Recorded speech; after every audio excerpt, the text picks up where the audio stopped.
It now being 7:02 on Monday, December 11, let's begin this meeting of the Committee on Ordinance and Rules. Please stand for the Pledge of Allegiance. I pledge allegiance to the flag of the United States of America and to the republic for which it stands, one nation, under God, indivisible, with liberty and justice for all. I would ask everyone to please remain standing for a moment of silence for all those who serve in our military home and abroad, especially in this holiday period.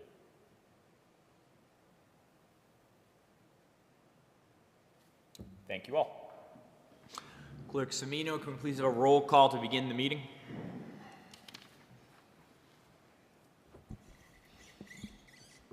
Councillor Rengus? Here. Councillor Hume? Here. Councillor Flaherty? Here.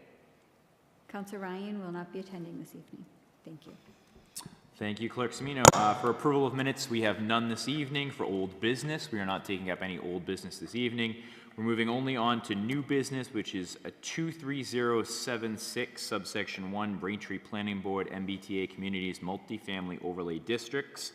Zoning text amendment, section 135-301, districts established, zoning map amendment, map MC/MOD subdistricts are taking up any action relative thereto, as well as 23076, subsection 2, Braintree Planning Board, MBTA Communities Multifamily Overlay Districts, MC/MOD zoning text amendment, create new section, section 135-616, MC/MOD, or taking up any action relative thereto. Obviously, this meeting tonight is sort of the second, I guess, community meeting about this. The Planning Board had recently met in regards to this MBTA Communities Act. The Planning Board is meeting tonight, and we will hopefully offer some sort of recommendation to the full council, who is scheduled to take this up on December 19th, with us pushing up against a deadline of December 31st. I think this is a new, I guess, law, we could say, that has created, I think, some divisiveness. Some folks who are advocates of increased housing applaud this, and there are other folks who think this might be the state overreaching and putting a burden on municipalities, and I think within our town we probably have similar sort of views on both sides of that coin. So tonight we're going to hear a little bit of a presentation from planning and from the town's chief of staff, ask any questions. Tonight is a public hearing in that we are meeting publicly and we are being televised on BCAM. We are not going to take public comment tonight. There was public comment allowed at the planning board. There will be public comment allowed at the full council meeting. Tonight will just be the Committee of Ordinance and Rules weighing in, and we are going to get started right away. Actually, for 1 second, Ms. Page, I see you raised your hand.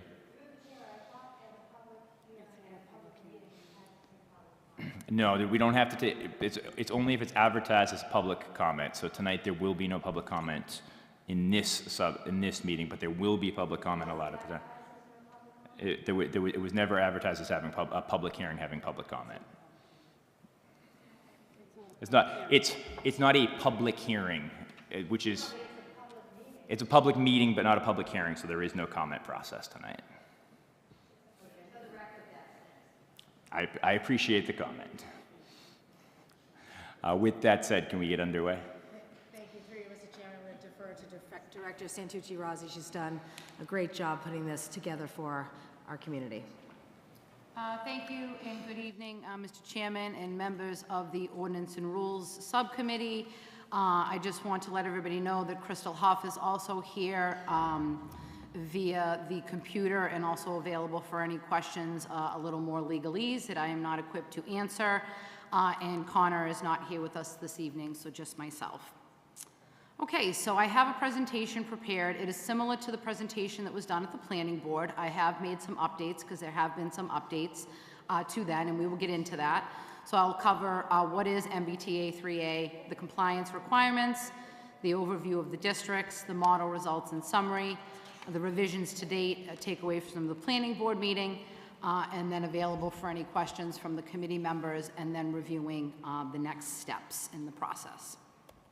So, what is an MBTA community? So, Massachusetts General Laws, Chapter 40A is the State Zoning Enabling Act, and the state decided to put in a new section about 2.5 or so years ago called Section 3A, Multifamily Zoning as of Right in MBTA Communities. And what they put forward initially was very brief. The language is, this is the full language that was inserted into the general laws, which basically outlines that we need to have at least one district of reasonable size. There can be no age restrictions on the actual units. They need to be suitable for families. You need to have a minimum of 15 units per acre, and these areas not to be located more than a half mile from the commuter rail, subway station, ferry terminal, or bus if applicable. The second part of the statute goes into the grant programs that you will be ineligible for, or I should say ineligible for, under this particular enabling act here, and that's the Housing Choice Initiative described by the governor, the Local Capital Projects Fund, and the MassWorks Infrastructure Program, and I'll get into those in a little more detail in the future slides. And C is really the most important part of this, which gives the Department of Housing and Community Development, which they're now called EOLHC, Executive Office of Housing and Livable Communities, and the MBTA, the right to promulgate guidelines. And the guidelines is basically what the planners in the communities have been referencing and using essentially as that, as a guide to sort of spell out what these three very small paragraphs actually mean in English and what it means for communities, including us as a rapid transit community, what we need to do, how we need to do it, and when we need to do it by. So what does being an MBTA community mean for Braintree? We are a rapid transit community, which means we need to set aside, or excuse me, not set aside, create zoning that will enable the production of 25% of our year-round dwelling units. And in Braintree, we have 15,077 year-round housing units. That's from our 2020 census numbers, and 25% of that is 3,769. We submitted our action plan the beginning of this year. That was due at the end of the month in January. Excuse me, and we are in compliance right now. Our action plan was submitted and accepted, and as noted by the chairman early on in the meeting, we need to have our zoning passed and submit some other materials to EOHLC by December 31st, which is coming up in the near future. And then just on the right of the screen, just provided a map for general reference, showing the different areas, and Braintree is the southernmost blue that you see surrounded by the light green color. So similar to Milton and Quincy, Braintree is in the rapid transit community category, and then some of our abutters to the east, west, and south are in the commuter rail categories. We have both of those, but the red line trumps the status above the commuter rail status to the rapid transit. This slide talks about the grant programs and sort of highlights what we receive from those. And then as part of the guidelines that they have now revised 3 times, the most recent version of the guidelines also says, in addition to the grant programs that you will be ineligible for, the following will be discretionary, and they will also look to see if you are in fact in compliance with your MBTA requirements from the state's perspective. So we can see a lot of different grant programs listed there as well. And then what I've highlighted on the bottom of the slide, and this question has come up a few times, you know, what is Braintree getting from these programs? And we have currently received a $2.5 million MassWorks grant. That's going to go towards Allen Street. We have 800,000 plus or minus in different forms. Some of that project went to the Armstrong Dam removal. Some of it's going to stormwater projects out of the DPW department. We got 35,000 in a land use planning grant. We're going to use that to study the inclusionary bylaw. And then the Braintree Housing Authority from the Local Capital Projects Fund receives annual funding, about 225,000 plus or minus, and they use that as part of their operating budget. So the compliance requirements included in the guidelines And what the state has done is they have sort of looked at the communities, looked at where your transit stops are, looked at the land around those, and have said, okay, there's going to be some other basic parameters that you need to follow. So the first line here, we see the category rapid transit, then we see the 2020 housing units at the 1577, the minimum multi-family unit capacity. So again, our zoning has to demonstrate 3,769 units. The minimum land area for the one, now again, you only need to have one district. It needs to be at least 50 acres. We have a few districts, and one of them is over 50. And then we need to have 50% of the land area in our districts within a half mile. And we do meet that requirement. And I think some of the reasoning why we don't have to have 100 is because some of our districts, in fact, if you drew circles around the Greenbush commuter rail station, a lot of that area is in fact in Weymouth. And then we need to have 50% of our unit capacity also in that half-mile range. And then the minimum gross density laid out by the state is the 15 units per acre. Again, just noting that.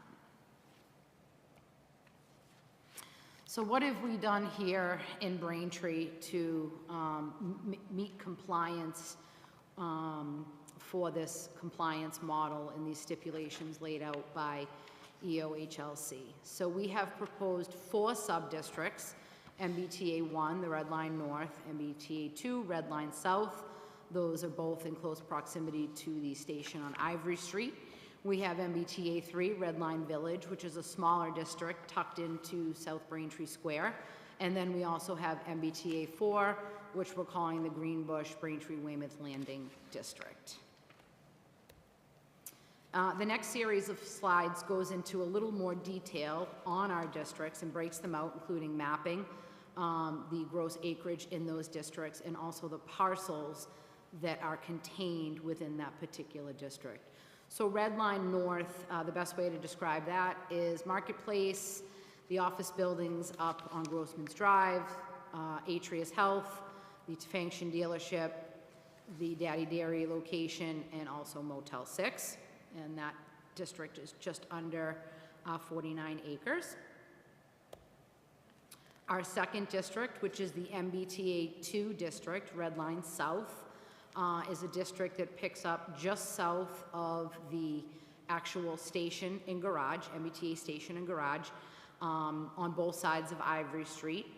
The landfill proper is not included in the district. It has to be excluded due to the Article 97 restrictions on that land. So that land has a restriction from when the town received the grant to do the capping. And in order for that land to be eligible to be located in a district, that restriction will need to be removed. So there is opportunity to add that in the future if the town desires to do so. But in order to remove the Article 97 restriction, it's a fairly lengthy process, including several local actions as well as a vote, a 2/3 vote of the state legislature. So that piece will not be included in the mapping. We also list here on the slide all of the parcels, which if we continue south from the Red Line Station, we have Carter Rice, we have the TJ Maxx area, we have AutoZone, we have Chili's area, we have all of the Shaw's Plaza, we have the area where I'm still going to call it Bugaboo, but Jake and Joe's and that land. We also have Jonathan's Landing, and then we have the Armstrong, former Armstrong Corp property as well.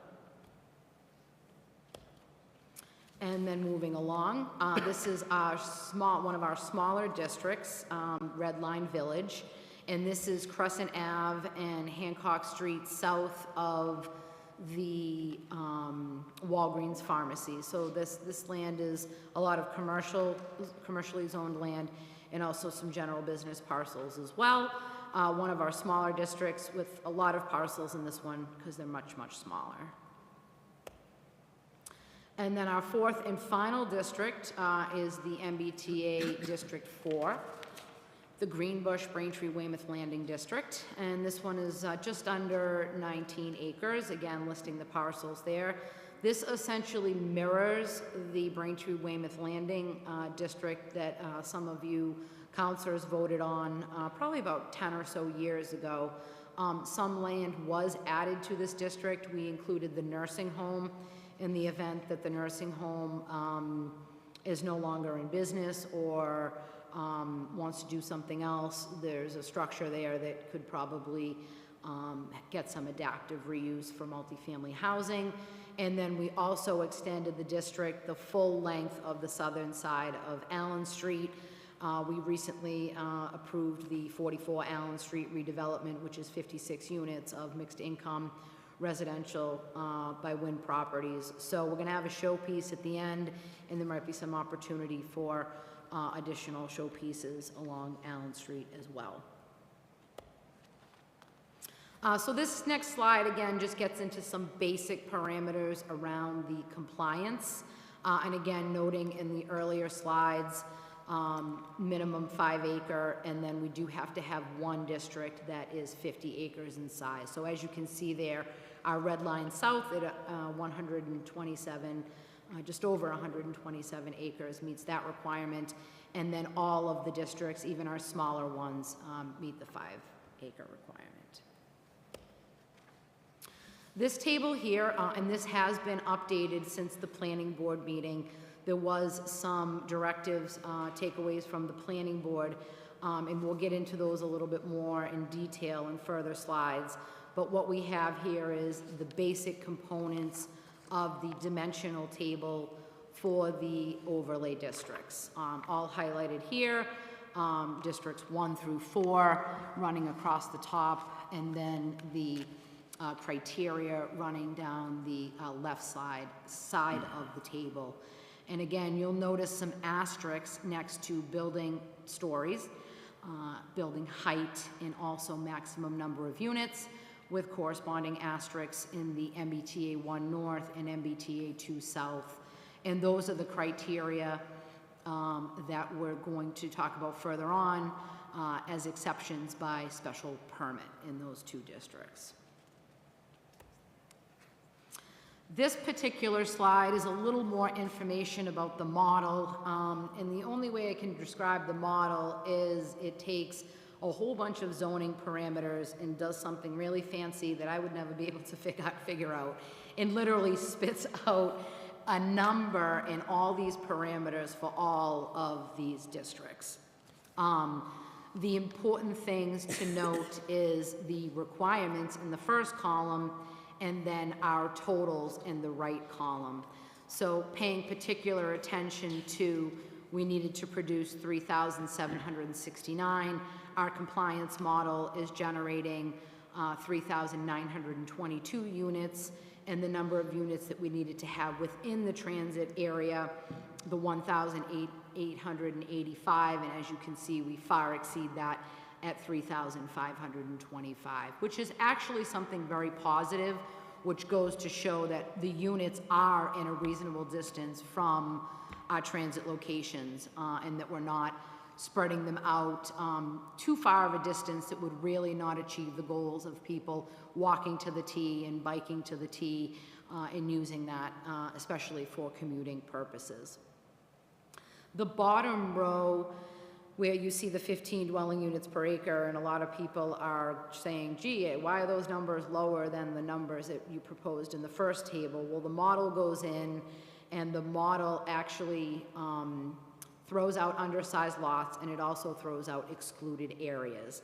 And it sort of averages the density across that district. So as you can see in MBTA 1 North, we plug in a density of 30 units per acre, and when the model does all the fancies that it does, it actually, in reality, across the district, it is 15.7 units per acre. That doesn't preclude somebody from requesting the 30 per acre, but I think that the model really wants to ensure that we're not taking in account building in wetlands, building in areas that you can't support anything. The model also takes in the roads and things that are in those particular districts. So that's why you see those numbers lower than the numbers that are proposed in the actual text amendments. So what is actually allowed in these proposed multifamily districts? And I apologize for the small size of the table. This is all included in the text. This is all available online. I've also posted today this presentation as well. It's already up there. Nobody has to ask for the slides. It's already available to the public. So I just put an example in here of our recent approval at the Allen Street site, which was 56 units mixed income.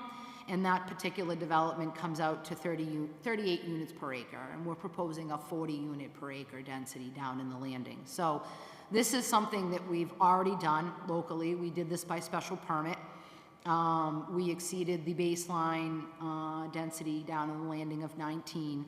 So we are doing projects already and approving projects very similar to the zoning that's being proposed here.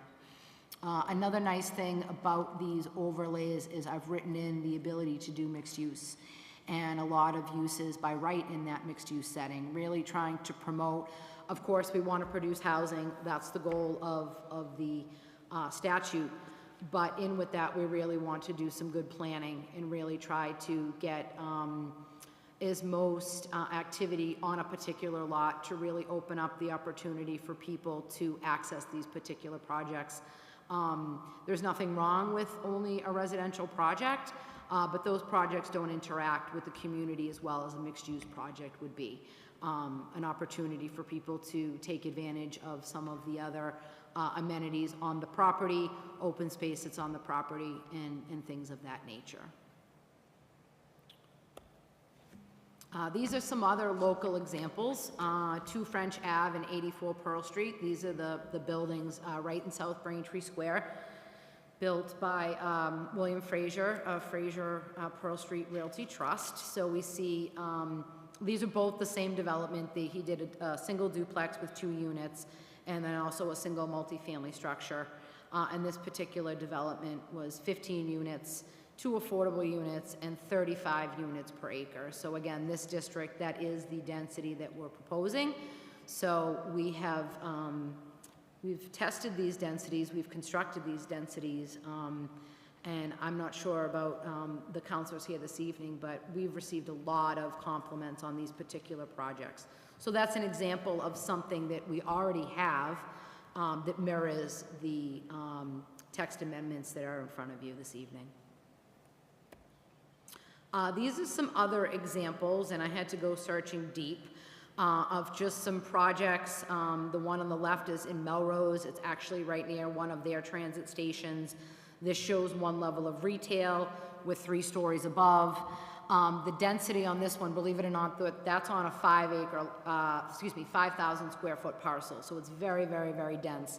Different density, but again, just showing example of what 1 floor of retail and 3 floors of residential above would look like. On the opposite side of the slide, this example is actually from Rhode Island. A little fancier, a little bigger, 1st floor retail again with 3 stories above, and that particular development was 39 units per acre.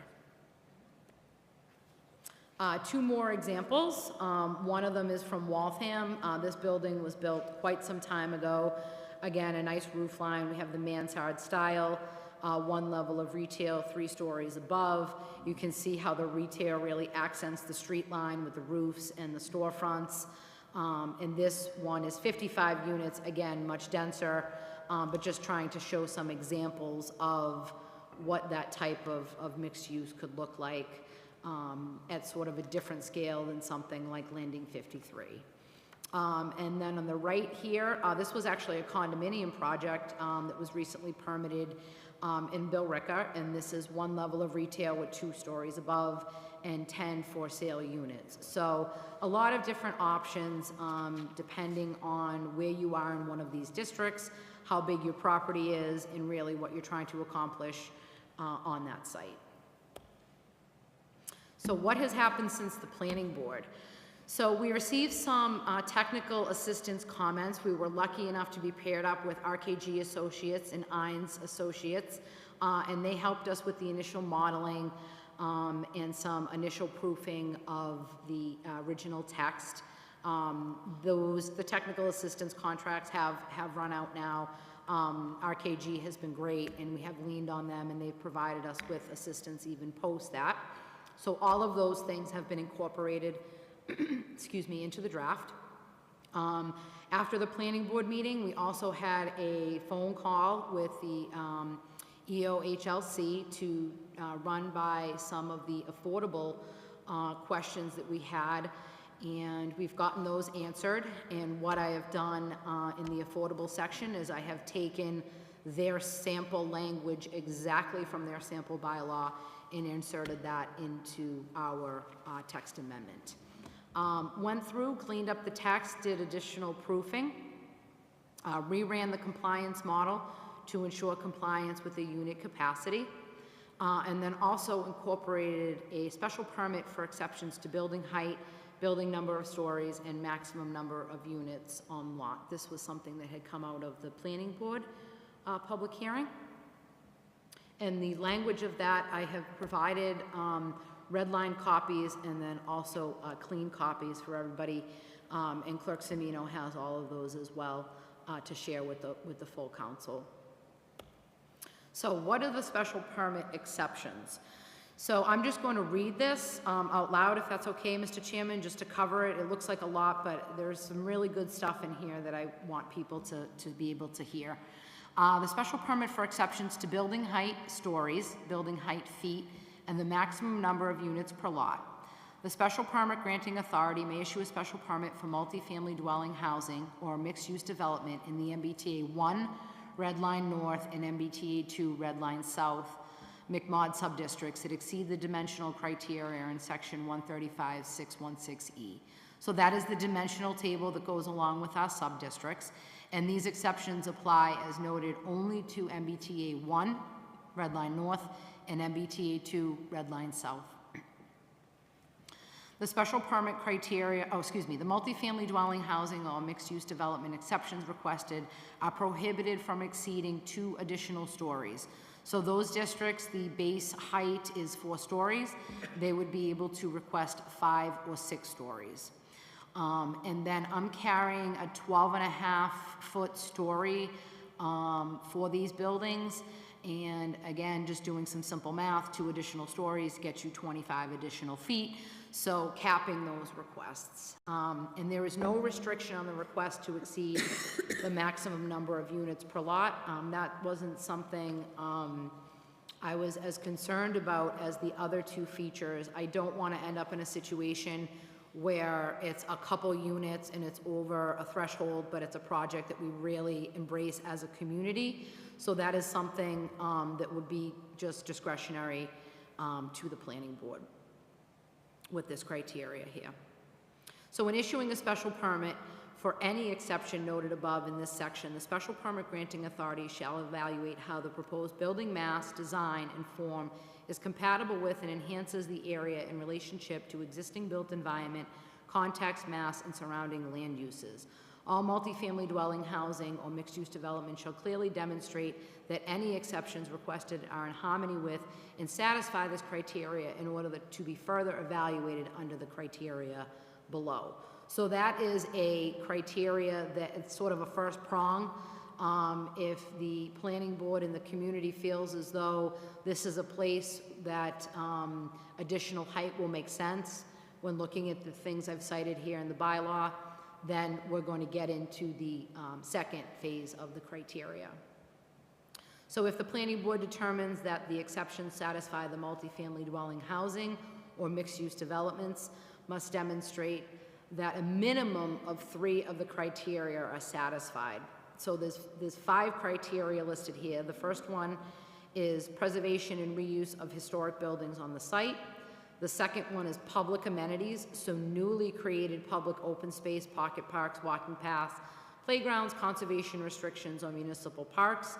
Said public amenities shall be accessible and usable by the general public without undue restriction and shall be subject to, including all required restrictions, easements, and agreements determined to be required by the special permit granting authority, including a donation of land to the town of Braintree. The third threshold or criteria is achievement of gold or platinum LEED certification or other equivalent standard related to green building technologies. Those things are constantly changing as new programs come up and new sorts of things come up. We don't want to continue to have to change our bylaw. This is geared around introducing green technologies and really trying to make these buildings as green as we possibly can. D is community space, newly created interior building space that's accessible and suitable for exclusive use by the town of Braintree to host gatherings, meetings, public meetings, and community events, and shall be subject to and include all required restrictions, easements, and agreements determined to be required by the special permit granting authority. And then the final one, the reason why workforce is highlighted in the drafts that were circulated, that said affordable housing units. I have made that change. I wanted to highlight it so I didn't forget to mention it. Workforce housing units, in addition to the requirements in section 135-616G, which is the regular affordable requirements in this section, the multifamily dwelling housing or mixed-use development provides for an additional 10% of the total unit count as workforce housing units available to households earning 81 to 120% of AMI. And then these are examples of things that exceed the baseline criteria in the dimensional table. So an example from Winchester, Massachusetts, which is a 5-story residential building, that height would be something that would be allowed by special permit. That density is 26 units per acre. And then this one that was, I believe this might be under construction now. I don't get down to Hingham too often. 319 Lincoln Street in Hingham, which is just outside of the shipyard.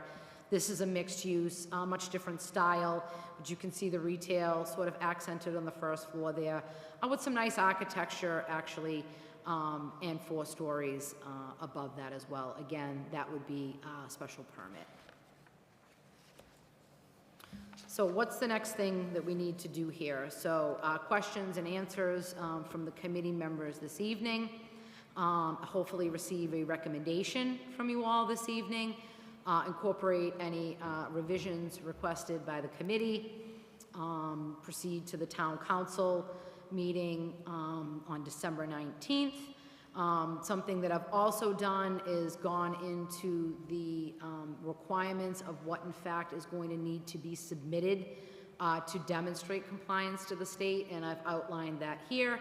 They have an application form. It's the same format as the action form, just more questions. You're essentially loading a lot of the things that I've talked about this evening and a lot of the items in the actual text into this form. We need a certified copy of the municipal zoning ordinance, and I'll be asking Mr. Casey, our town clerk, to put that together in order to submit that. We also need the zoning maps and the current text of what we're proposing. We need to submit a file including the compliance model, which is an Excel program. And then we need the GIS shape files, and that is essentially the layers that outline our zoning districts as well. And then Happy New Year. It needs to be submitted by 12/31. And that concludes the presentation. Obviously can answer any questions this evening and can go back to any slides that anybody would like me to touch on again or to highlight any additional information, Mr. Chairman. Thank you. Thank you very much. Before I turn it over to members of the subcommittee, there were a couple of questions. I don't know if you have a copy of this sheet in front of you. It says MBTA Communities questions/answers, this black writing and red writing. I think you provided the answers. I've provided a lot of answers. I can't see that far, but I'm sure that came from me at some point. Well, after you gave me the little writing, I figured I'd give you some little writing too. But I'm going to ask some of these questions because these are questions that have come in to the council. So I'm just going to ask a couple of these. There are questions, so you could just basically read the answers you've already given us, but I just wanted to put them on the record. So question number 1, looking at the map, it appears that the condos at Jonathan's Landing on Mahar Highway will be impacted by this new zoning proposal. Does this mean that a percentage of future condo sales will be required to be set aside and reserved for people qualifying for section 135-616? Did you get a copy of this? I do. And so that answer is the same answer that you have there? Would you like me to read the answers? Yeah, that'd be Oh, great. okay. Yeah, just so we'll put it on the record. Okay, so yes, this particular gentleman had reached out, and the proposed zoning doesn't have any impact on anything that already exists. So these requirements would only apply to anything that was constructed or proposed to be constructed within one of the sub-districts in the future. And we had some similar things come up at the planning board as well. That's a 318-unit multifamily condominium association, individual owners, public, open areas and public areas. They're owned by the association. So that would need to be the actual association that would need to come forward if they wanted to do something there. Okay. Second question was, why 5 stories instead of 4 stories in the landing? The landing district now already allows you to go unlimited height by exception by special permit. And I inventoried all of the buildings down there, including some on the Weymouth side, and they all, Windjammer's the lowest at 3, that's an older development. And then all of the newer buildings are, depending on where you're standing on the property, are 4 and 5 stories. So again, looking at what's sort of in these areas and trying to have the new language and the text amendments be compatible with the built environment. Was, question 3, was 5 stories considered in Red Line North or Red Line South, which could increase the percent of open space? In the baseline zoning, at the time that these were written, the 5 stories wasn't in play. We have in fact included that in the draft that's in front of you this evening. Also important to note is that the open space percentages in all of these districts exceed the baseline density, exceed the baseline zoning districts. So for example, most of MBTA 1 and 2 is in the highway business, which is 25% open space, and we have 30 in these districts. So very sensitive to making sure that we don't lose, or actually that we don't create and bring back some open space as part of these developments. Question, I guess this would be 4. How are the watershed requirements accounted for? Are there watershed requirements? None of these properties are located in the watershed protection overlay district, so no. Question 5.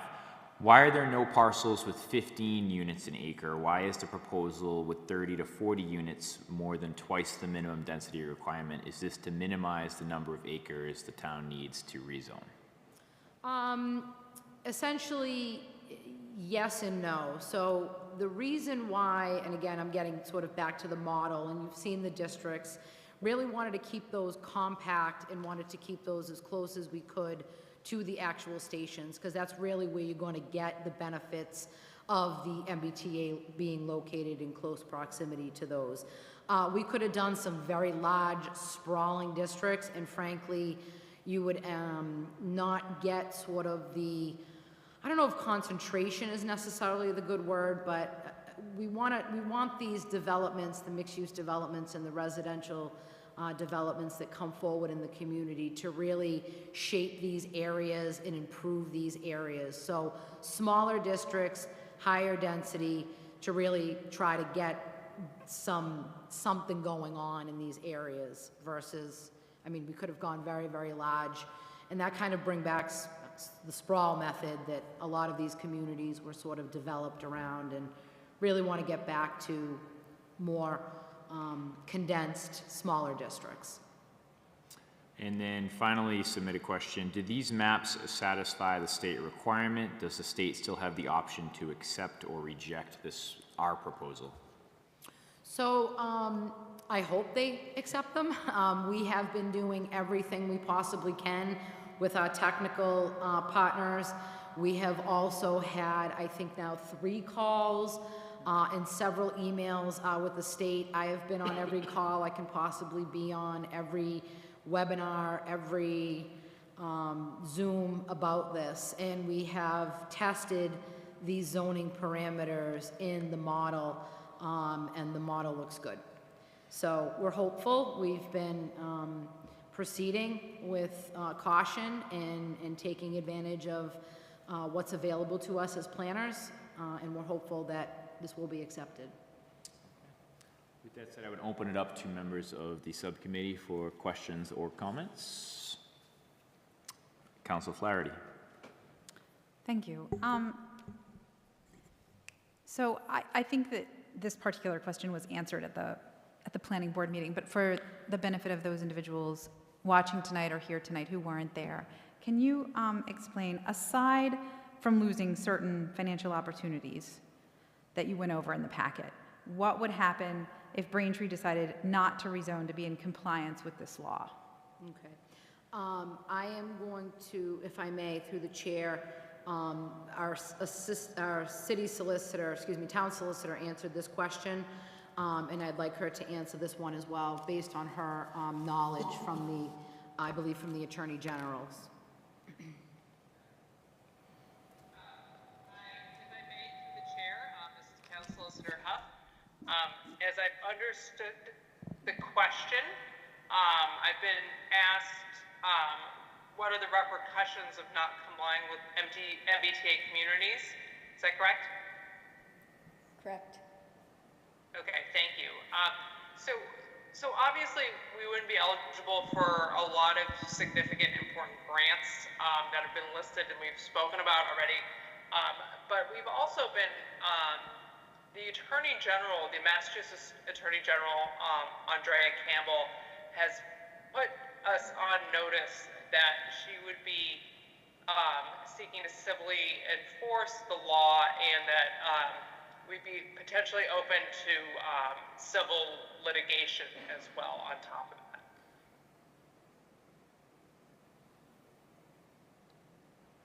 Okay, so assuming that, we do pass some kind of rezone to bring us into compliance, is there any difference, since we would be making a rezone to satisfy the requirements of the state, is there any difference in the way that we might decide down the road to make a change to this?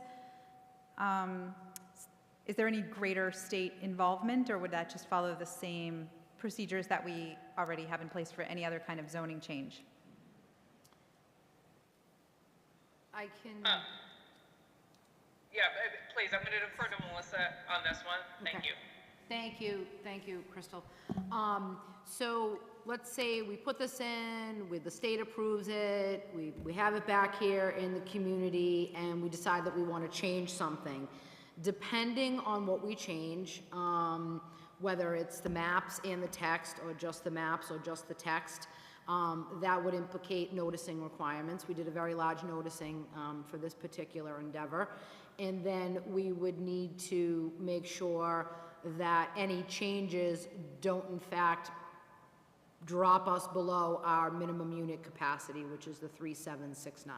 So if we wanted to add more to it, I'm sure the state would be absolutely ecstatic. If we wanted to increase our unit capacity, if we wanted to dial in, again, we would essentially be going through a similar process to this one. Okay, so we would need to perform the litmus test to make sure that we didn't fall beneath the minimum unit requirement. But aside from that, this process would just proceed as it ordinarily would. Correct. Okay. Not very long ago, the Braintree Town Council approved the joint powers agreement for the Tri-Town Water District.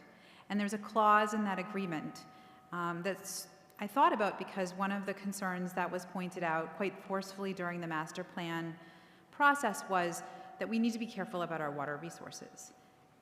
So the joint powers agreement has a clause that says any new development project requiring new or increased withdrawal of water greater than an additional 50,000 gallons per day within the Great Pond Reservoir System shall be subject to prior approval by the district following written application for such approval. So the intent, it was explained, that the intent is to set this on a case-by-case basis, and then when further questions were asked, it was explained that if you want to estimate how large a development would have to be before it might hit 50,000 gallons per day, 225 units would be a reasonable, sound guess for that. So since we are considering opening the door for developments that are greater than 225 units in one project, the question that I have is, will the person or will the developer who is looking to build that project in an MBTA community zone still be subject to the authority of the Tri-Town Water District? If I may, through the chair, if I could, I'm not overly familiar with that particular document. If I could defer to our town solicitor for a response. Hi, this is Crystal, if I may, through the chair. Yes, the Tri-Town Joint Powers Agreement would still be applicable. You know, the Tri-Town Water District, you know, is going to be operational and will absolutely cover, you know, any new development that would come in. Okay, so we would retain our authority in that respect. Correct. Okay, the last question that I have is one of opinion that calls upon Director Santucci-Razzi's perspective or her experience. In Braintree, there is certainly concern about overdevelopment, and we often hear from people who are concerned about excessive traffic or a burden upon our schools or any other aspect of our infrastructure. But there's also people who are experiencing the difficulties of paying for housing in Braintree, people who find themselves unable to find the kind of housing that they want in Braintree, so they have to move to live elsewhere, even if they grew up here. So the question is, on one hand, I would very much like to see this rezone open the door to some redevelopment in these blighted areas of the Ivory Street corridor that have been neglected and abandoned and are really eyesores for a long time.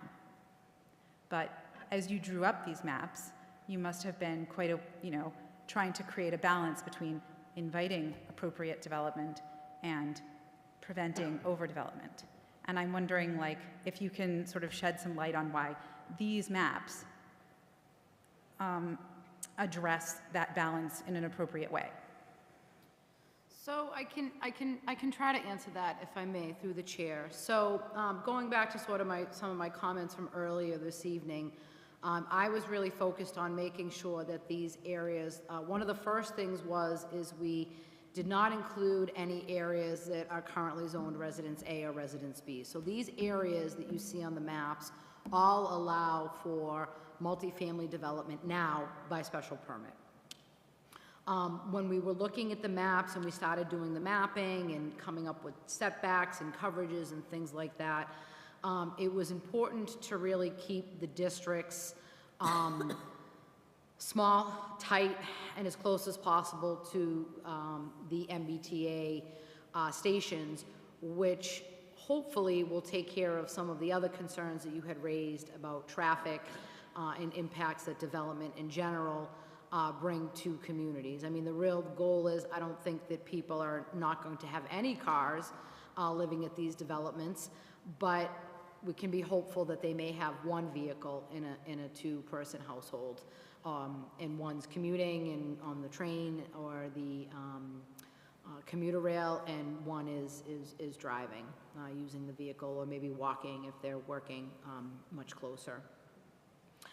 You know, it's interesting when we talk about the whole point of changing your zoning, whether it's this zoning or some other zoning, is to attract something.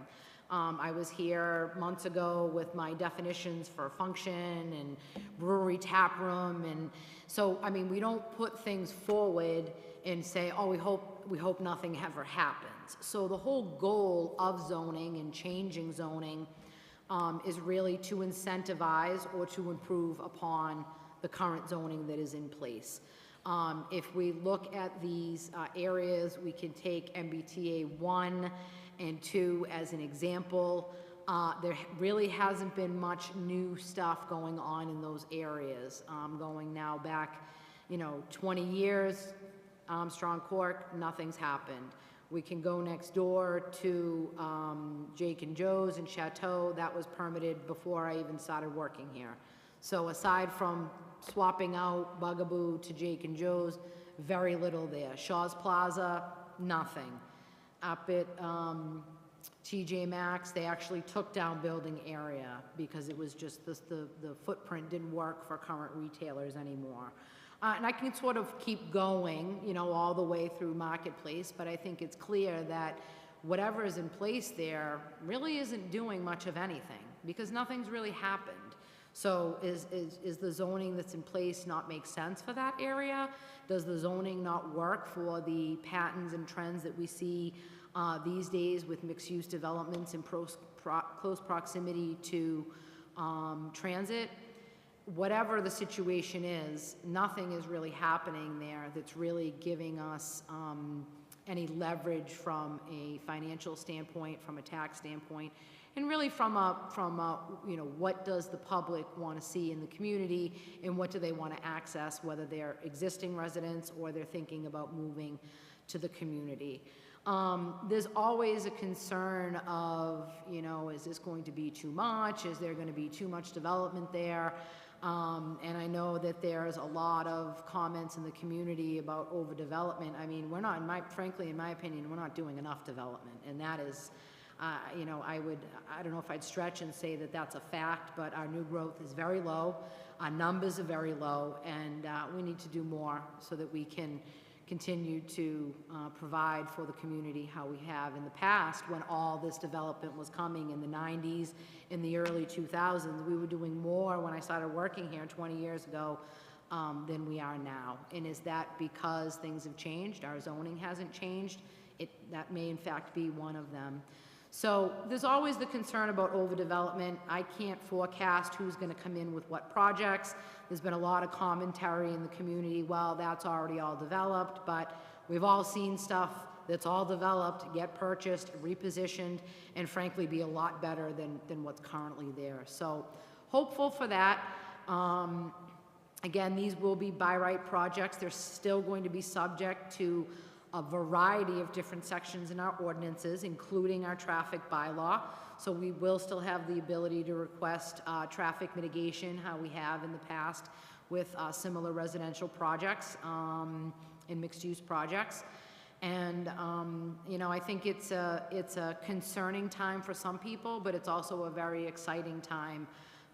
This did come in sort of a form of a mandate, but maybe that's what the community needs to, sort of do something and then be able to see, what does it do to the community, to Council Flaherty's point about making changes in the future.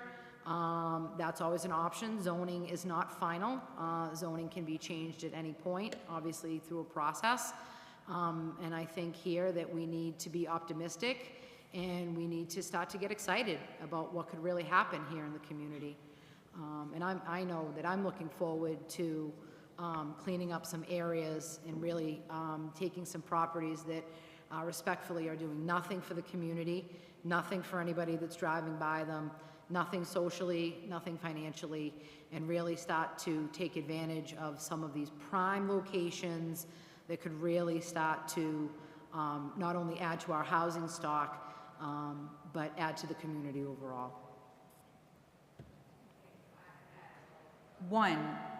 Sorry, it's very echoey today, I'm not sure why. But one question I forgot, one additional question. In the special permit exceptions, in letter A, it says preservation and reuse of historic buildings on the site. Is that also true for the public amenities in the community space? It doesn't specify that in the language. Does it have to be public amenities and community space on the site, or can it be elsewhere in Braintree? This was actually on the site. These things, again, sort of looking at, and again, these are going to be exceptions to height and number of units, and really looking for things that, while that is beneficial to the community in ways, it's beneficial to the developer also, but what other things on top of that can be put up that really benefit the community just as much, if not more, than just the increased height and the number of units. But you're saying that if it was a redevelopment of the Armstrong Cork, then the public amenities, if they were promised to us, would need to be built on that site? Yes. Okay, that's my question, thank you. Yes, these are geared for on-site, correct? That's it for me, thank you. Counselor Hume. Thank you, Madam Chair, Mr. Chair, sorry. Director Santucci Rossi, so I know, I'm looking, I think it's page 13, maybe, yeah, 13. But Page it was 13. different than what we got. The building stories, building height, and you addressed the 5 stories in the MBTA for Greenbush. Was there talk, because that's the current zoning laws, correct? I'm sorry. 5 stories in the MBTA Greenbush? Yes. So that's not new, that's why 5's being proposed. Was there, Right now in the landing, you can go unlimited by special permit. okay. So for the other 4 MBTA areas, was there any discussion to increase it from 4? Is 4 what's there now, or? 4 is in the MBTA 1 North and MBTA 2, the areas that are highway business, is current zoning is 4 stories and 50 feet. And then the MBTA 3 Village, that is some commercial and some general business. The general business is 50 feet, but only 3 stories, which I don't know who came up with that and why. But we tried to look at what was in place in these areas currently and carry that forward. Okay, so in what was in our packet and what you gave us tonight, a little different, I think. So the building height on MBTA 1 and MBTA 2, it's 50 feet with the asterisk, which it denotes it's an exception by special permit. Is that new, or am I just reading it wrong in what we received? That it doesn't look like the special permit I'm was... not, what's the other document when you say what you've received, Whatever- Counselor? What we were, part of our Dropbox. But the building height here, it denotes an exception by special permit, and here, unless it's building height, it's all of them. See what I'm talking? Are you looking at the actual text amendment? I need to know what you're looking at so I can reference I'm it. looking, so in our, it's under section, letter E, dimensional standards, whichever what was given here. So I'm looking through the Dropbox. There's no page on this, is there? Page 10. Page 10, sorry. Okay. I just changed this for the presentation so I could explain it. That's the only difference. If you continue to read and you go into section 8, it's very clear that it's just the MBTA 1 and 2. 1 and 2, okay. That was what I was Yeah, asking. So- I can move the asterisk if that makes it clearer. Well, I'm just, so why is it only a special permitted 1 and 2? Because the Red Line Village is really kind of tucked away behind, it's a much smaller scale in that area, down Crescent Ave, if people are familiar with that area. It's a much different scale, it's very small lots, it's a very compact area. And then in the landing, as I explained earlier, inventoried pretty much everything down there, and it seems as though it's a 4 or 5 story sort of building pattern. So within this special permit, again, am I reading this right, that they can go up, but they can't go out on MBTA 1 and MBTA 2 under a special permit, is that right? They can build to the setbacks, which are pretty liberal. Okay. Yeah. We haven't reduced the setbacks at all. All right. So we don't have really any choice in this. We can make some changes, but we have December 31st. Our next council meeting is next week. We basically have to vote, have to move this forward. right? Again, there was some suggestions that had come out of the planning board. I'm not sure, what kind of things are you concerned about changing or want to talk about? I'm asking. That's what's before us, right? This is based on the planning board recommendation. Okay. Yep. And then the units that, through this, 3,769, any distribution amongst the 4 areas or wherever they fall? There's no percentage where they have to fall within a certain area or anything like that? Nothing? There is not, no. So they It's could- just, again, there is no requirement to produce a single unit. It's a requirement to have zoning in place that will do it. So whatever comes in for projects, if there's 3 projects in one and none in the other, you will not be, there's like no penalty or anything like that from the state. Okay. And I do agree with you on your statement that we do need development and smart development, because not all development is smart and not all development is good, but I agree with you. I think we've become stagnant in a lot of areas, so hopefully this is going to bring about good change. I know a lot of residents are concerned. Any change is concerning and becoming, we are a city form of government, but we still like the hometown feel. I've lived here since 1981 and it's changed so much. And I know people don't like that. So we don't really have a choice. I think our hands are tied with this, but I do agree with you, and I'm confident that this will be done well and in the best interest of the residents. So thank you for all the I work. I know this appreciate wasn't easy, because it was a lot to get through, and I'm going to be honest, I fully don't understand all of it. I appreciate that, Counselor, and I think when I embarked upon this, I tried to keep it as simple and condensed and not over the top and confusing. I really wanted people to understand it as best they could, and I want to also note, as I did at the planning board, I want to thank the public. I received so many good questions in addition to the ones covered by Chairman Ringus, and those are all also on the website as well, but really good questions about environmental things and things about the height and just relative to housing, and I really appreciate the residents for reaching out with those questions. Very good questions. Thank you.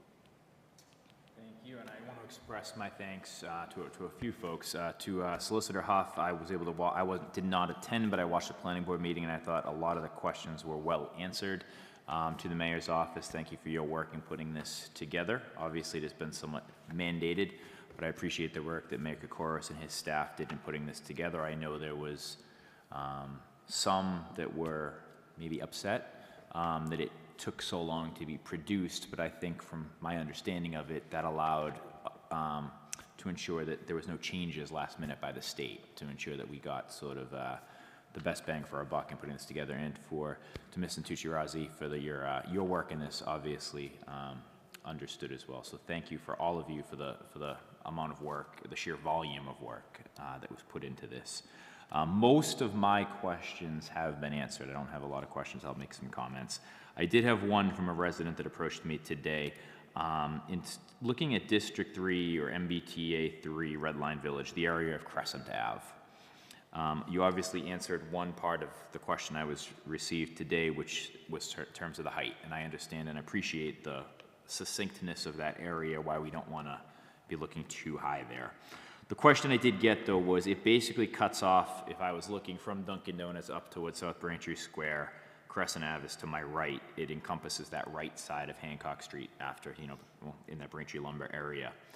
Across from that, we already have some approval for a new sort of apartment complex that's going in. It's going to take up that old house, and then we have some office buildings. I think there's a multifamily on the corner of Frederick, and then we have some other office buildings as you lead up into sort of the square with Southside. Was there any thought of possibly extending it across to that other side of Hancock Street? Because what could theoretically, if we were to develop, you could have one half of Hancock Street sort of looking a little higher, maybe slightly different. It might not match the other side of Hancock Street as you approach South Braintree Square. So was there any talk about just extending it just for that front piece of Hancock Street? And that's a question from a resident. And I well. Okay. So again, looking at the opposite side of the street and going, you know, as you had said, maybe just along the front and then behind. And as you move back Frederick Road, that's really kind of a residential neighborhood, much smaller homes, a different scale. There are definitely some multifamilies in that area, probably denser than what's even allowed in the district that's proposed in this area and up here on the screen for reference. The goal here was really to try to go into areas, again, where there already was multifamily, and the idea of kind of just running along the street. We didn't want to have a situation where they were butting right up against, you know, your the side of your house, and now somebody's going up. We recently re-permitted through the Zoning Board of Appeals, the one that you had mentioned on Hancock Street, but then again, looking on both sides and behind it, they're larger structures, they're commercial structures. So primarily, again, looking at areas that already allow for multifamily and really looking for that sort of areas that would be as least impactful on smaller residential homes as possible. And I got some other questions about, like, why didn't you just do the whole square? And again, wanting to preserve sort of that scale of the square, the single-story storefronts, that's really what South Braintree Square is.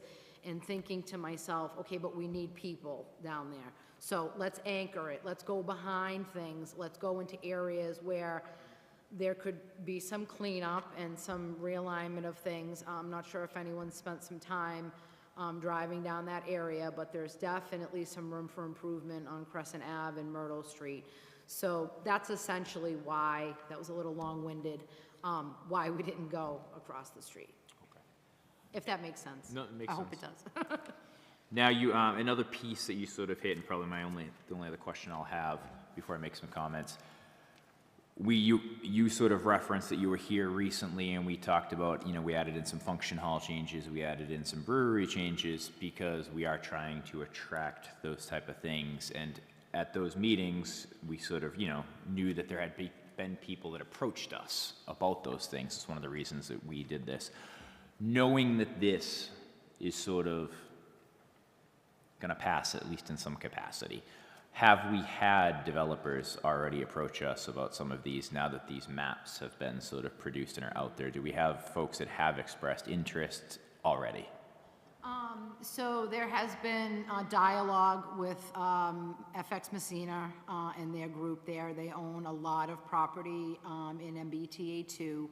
I've also had some very preliminary discussions with Mr. Frazier. He owns quite a bit of the commercial stuff down off of Frazier Park, running along the tracks in that area. He's been interested in doing something there even before this had come about. So that's sort of an older conversation that comes up. But now I think he's even more interested. I've had some random sort of calls from people inquiring about the MBTA. We've had some press calls and things like that. And then last week, or around the time of the planning board hearing, questions of, oh, wait, can I watch the tape? You know, that kind of stuff.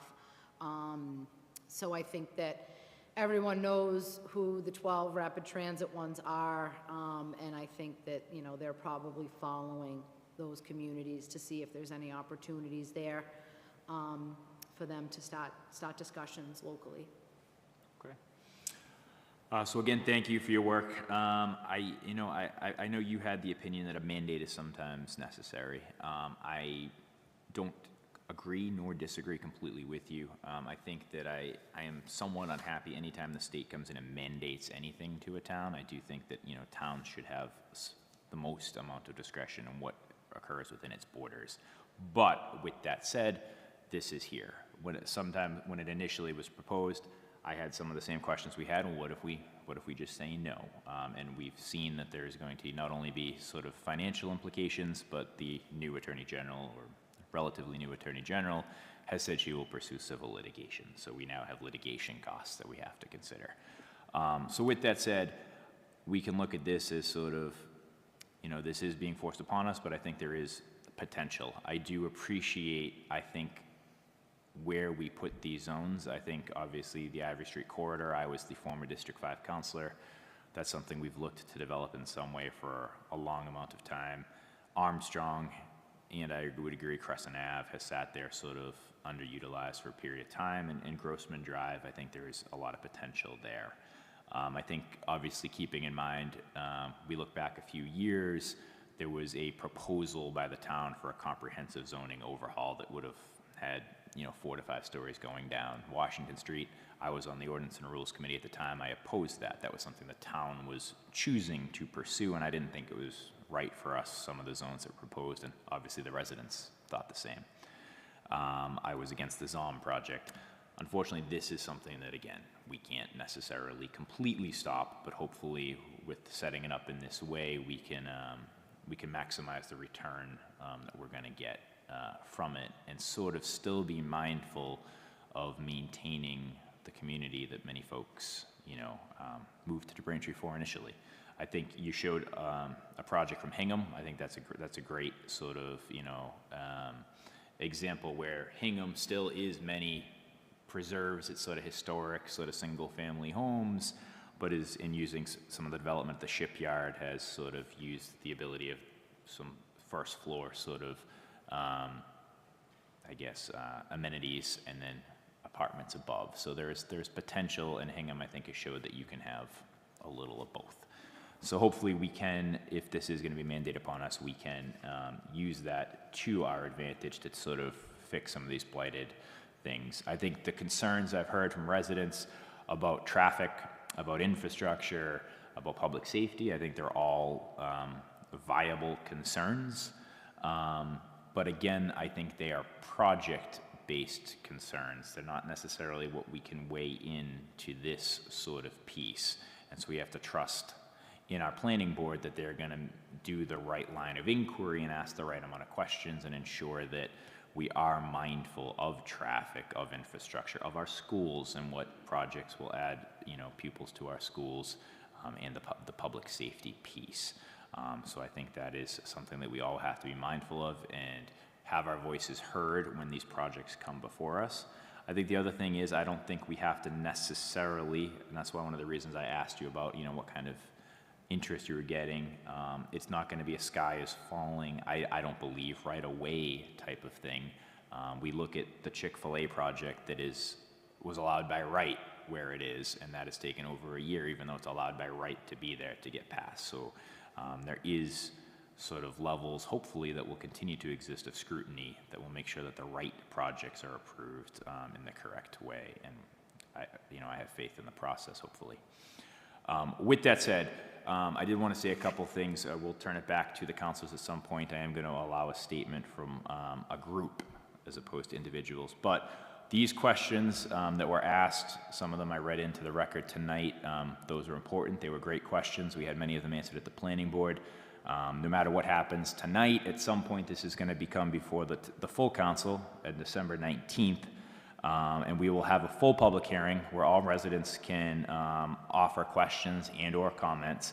But if you want to get some of your questions answered beforehand, or at least have them in the queue for that night, you can still email Clerk of the Council Sue Cimino at scimino@braintreemass.gov, which is scimino@braintreema.gov.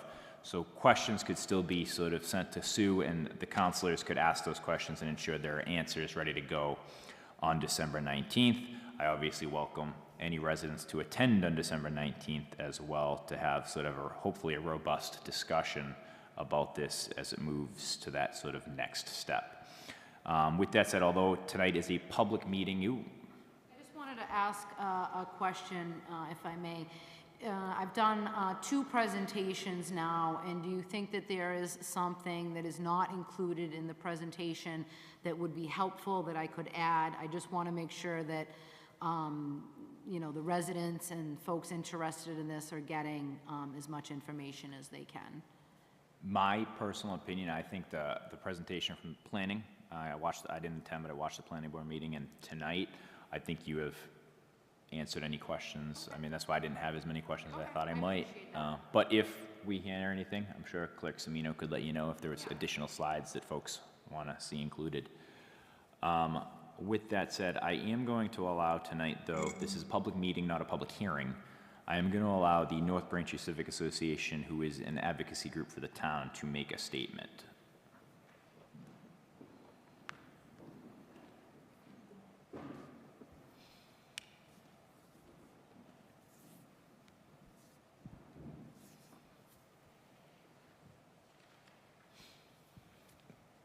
Hello, thank you. Liz Page on behalf of the North Braintree Civic Association. And thank you, Chairman Ringus, for allowing us this opportunity to make some comments and observations. And I will forward this in letter form to Sue Semino after I read it. And I do have one additional comment that I will add that isn't included in this. But it is my intention tonight to make you aware of some of the concerns regarding the MBTA zoning overlay districts. I believe that this mandate from the state of Massachusetts will not be beneficial to the cities and towns that is being imposed upon. It is my hope that the members of the Ordinance and Rules Committee and the Town Council will raise some of these issues and answer some of these questions. This zoning mandate will allow for a potential 25% increase in housing stock for communities along the Red Line. That would allow for a significant and potentially dramatic population increase. That would dramatically change the character of the town of Braintree. It would urbanize the town. Braintree residents have made themselves clear, and they are vocal that they do not want to be urbanized. Yet, we understand that the state is mandating this law and will punish towns that do not comply. In addition to this, I want to comment that with all due respect to Director Santucci-Rossi, I do not think it's appropriate to say that Braintree residents probably need to have this state mandate. She is an urban planner and she finds this type of stuff exciting. Braintree residents do not agree.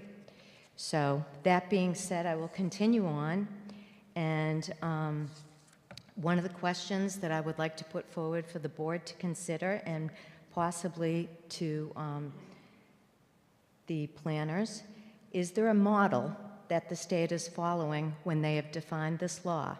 Has a model been successful in implementing such a mandate? If the town of Braintree's infrastructure cannot handle this dramatic amount of development, are there any safeguards offered by the state to allow the town to scale this back? There are safeguards built into this proposal to protect the developers. I did not notice any safeguards to protect the communities. The MBTA recently stated that they would need $24 billion to bring themselves back up to a good functioning level. This is a business that is plagued by problems of safety and mismanagement, yet the state is pushing this to have our town being forced into changing our zoning bylaws because the MBTA red line goes through our community. This does not seem like a fair or a wise mandate. How much money will the state of Massachusetts make available yearly to support this mandate? When all 177 cities and towns are in compliance, will there be enough money to fund all the requests from 177 cities and towns? How much funding will Braintree receive each year? What will be the determining factors in who gets the grant money? There are many potential detrimental impacts from this mandate that the residents of the town of Braintree will be left to deal with.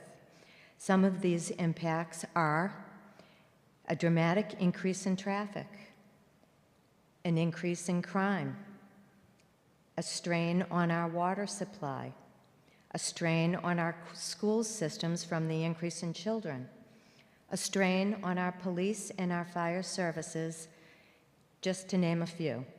I'm sure there are some benefits as well, but honestly, the negative impacts, in my opinion, will outweigh the positive. I understand that the state is imposing this as a law, but I feel that these are just some of the questions and the concerns that the town council should address and possibly incorporate some safeguards that are missing from this law.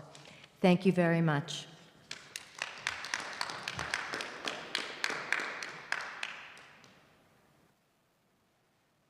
Thank you, Ms. Page, and to the North Braintree Civic Association for the comments. We will incorporate that into the record so that we have it for tonight. With that said, any further comments or questions based on anything we've heard tonight from either of the councilors? With that said, do I have a motion one way or the other tonight? Motion to approve Order 23061 as submitted with Planning Board recommendations. Do I have a second? Second. I have a motion by Councilor Hume. I have a second by Councilor Flaherty. All those in favor? Aye. Aye. Any opposed? And that is unanimous. And do I have a second motion? Motion to approve Order 23062 as submitted with Planning Board recommendations. Just for clarification, I believe it is Order 23076. Yeah, I think you mixed a 2 in there. Subsection 2. 23076. I have a motion by Councilor Hume. Do I have a second? Second. I have a motion and a second. All those in favor? Aye. And that is unanimous. Thank you to everyone. Thank you to folks. Again, December 19th, this will be taken up by the full council. That will be a full public hearing. So for those watching at home, please feel free to attend and craft questions as needed. Do I have a motion to adjourn?